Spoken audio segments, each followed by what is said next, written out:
how do you know you have things in the right place? It needs to be comfortable to reach everything. The place to start is with the throne, and seat height is really important to keep you from getting tension in the lower back and to keep these muscles loose. Okay.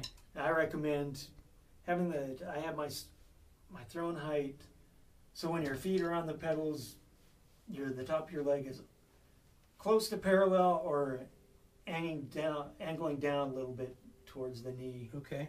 And if you get too much lower than that, you start to get back tension, and it can I get more fatigued playing the pedals if the throne is too low. Right. A lot of guys sit quite a bit higher than I do, and nothing wrong with that either. Experiment with it and see where you feel most comfortable. So it's all about comfort. Absolutely. And where your seat height is will dictate how you position all the other drums. So if you're going to experiment with a lot higher throne height, adjust all the other stuff accordingly after that. And after you get that set, wherever your feet naturally are on the floor, you sit where it's comfortable, put the bass drum pedal on under this foot, the hi-hat pedal under this foot, and look at the angles too, where your feet naturally want to go. Right. And then put the pedal down, put the bass drum on after that. So you've got, in terms of like how far your feet are spread apart, you've got just enough room for a snare drum right in the middle. Exactly. And, okay.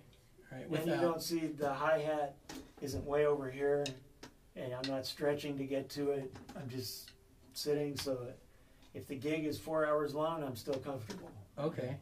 All right. And next is the snare drum height, and you want that height just so there's a slight angle down. Naturally, if you get too low, you'll run into your hand or arm hitting your leg when you go to hit the snare drum. If it's too high, you find yourself raising your shoulders or the elbows coming out too much. Right. And so yeah, just a nice slight angle down to the drum. Okay. And that way when you're playing, you don't want your hands bumping into each other. And that's so when you get to the hi-hat, do the same thing. If you get it too high, you'll find this shoulder raising up. But you want it high enough so there's enough space in between to play the snare and the hi-hat without running into problems. Okay. And I like my first tom straight up from there. Like straight forward. And you can see it's not angled straight up and down. You don't want this angle. As you're hitting the drum, you don't want the tip going into the drum. Right. You want a more direct hit. That I do see a lot. I see guys that almost have it like it's a mirror or something in there. Right. Looking into it. And you start to see a lot of dents in those heads because you're jabbing the drum rather than... And heads are expensive, so absolutely. We want to try not to dent them. The floor tom is, again, I keep my snare drum almost flat, and the floor tom is about the same level, and again, almost flat.